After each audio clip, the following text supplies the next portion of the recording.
What is up, everybody? This is Cody, aka DFS Prodigy, breaking down this upcoming six-game NBA slate for tomorrow. Before we begin, like before we though, definitely subscribe. That's going to tell y'all know. This is the December 7th Saturday slate. We have college football going on, so keep that in mind. Um, but yeah, we're breaking down this NBA slate. There was some good games today. We got a good one right now with the Warriors and Timberwolves. Some good games. Bronze went off 35. I mean, the Lakers went off along with the Hawks. I mean, that was a great game. Tatum, of course, Halliburton looked good. Champagne, I didn't have enough of course. But yeah, it was a good games. Some good games. On the Saturday slate, we have Cavs and Hornets at 11.5 point spread, 219 over and under. That's the first game on the slate. Nuggets and Wizards. Nuggets are huge favorites. Thunder are middling favorites. I mean, Knicks are big favorites. Lots of big favorites. But yeah. So we're gonna kick it off with the first game. Denver at Washington. Jokic 12-1. It's hard to not like him once again here. This matchup will be heavily in his favor.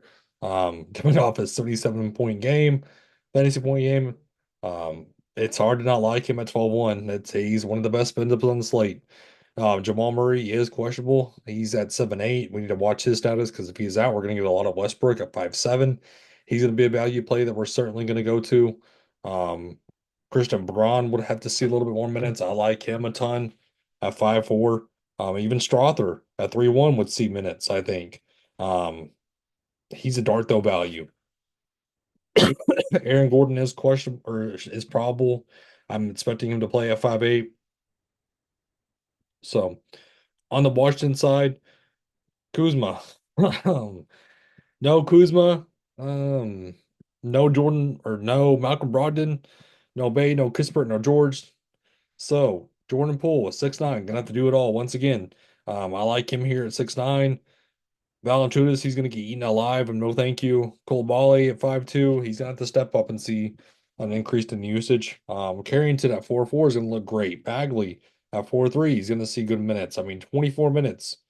24 minutes. He's gonna be in play. I mean, you're gonna have to this game I do like. We're gonna get some plays out of this game. Let's go to OKC in New Orleans. So 7.5 point favorites for the Thunder, 225 over and under.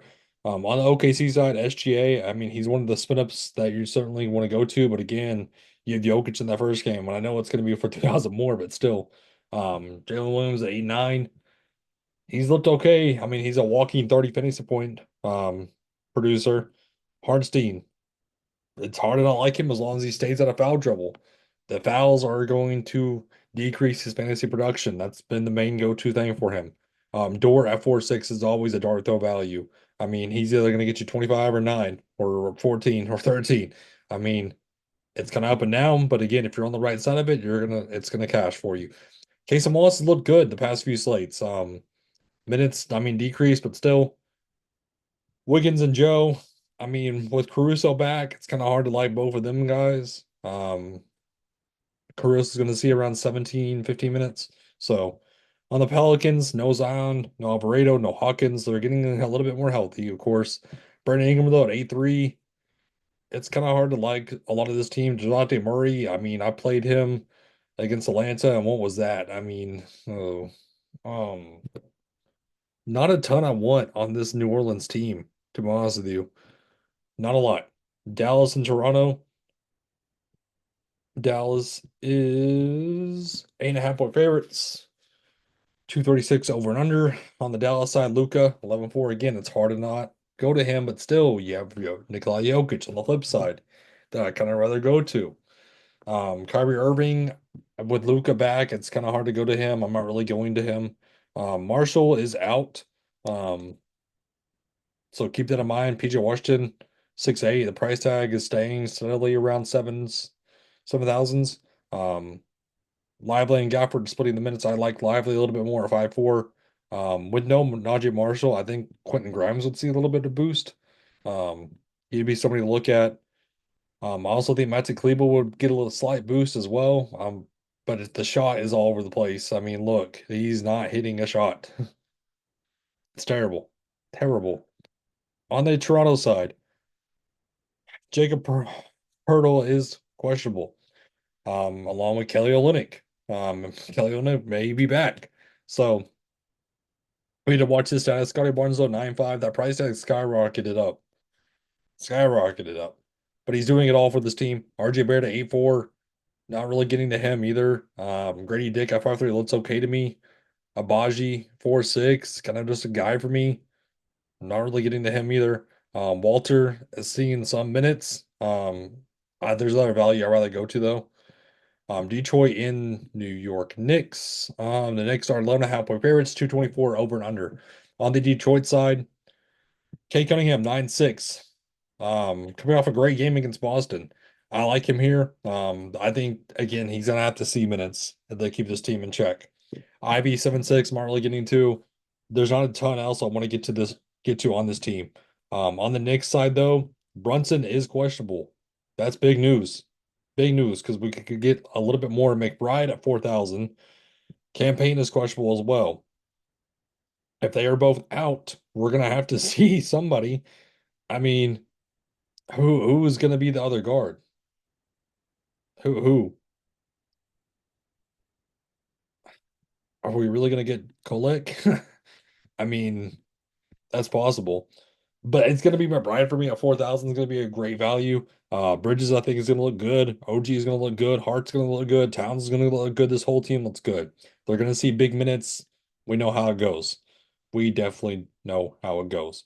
Memphis and Boston. Did you all see that quote about Morant not winning the dunk? That's because of injuries, and then he was ejected, of course, on Thursday's game. Wild. 8-8 though against Boston. I kind of rather go elsewhere. Jaren Jackson 7-2. Not really going to him either. Desmond Main looks man. Marcus Smart is questionable. We need to watch his status as well. On the Boston side though, they did play tonight against the Bucks. Got a good win. Tatum looked great. 34 real life points. Jaylen Brown went off. This team looked good. Hauser 24 minutes. I'd like to see those minutes a ton.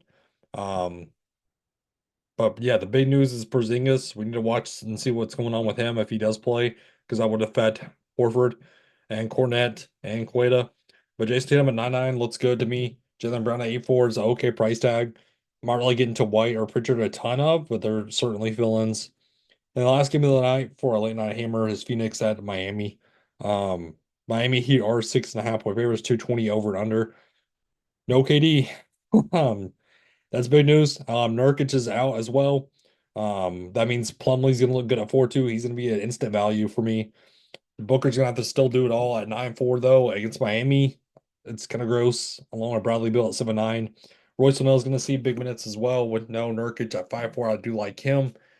And then Oso, I'm not even gonna try to pronounce the last name. He's gonna see good minutes. I like him as a value as well.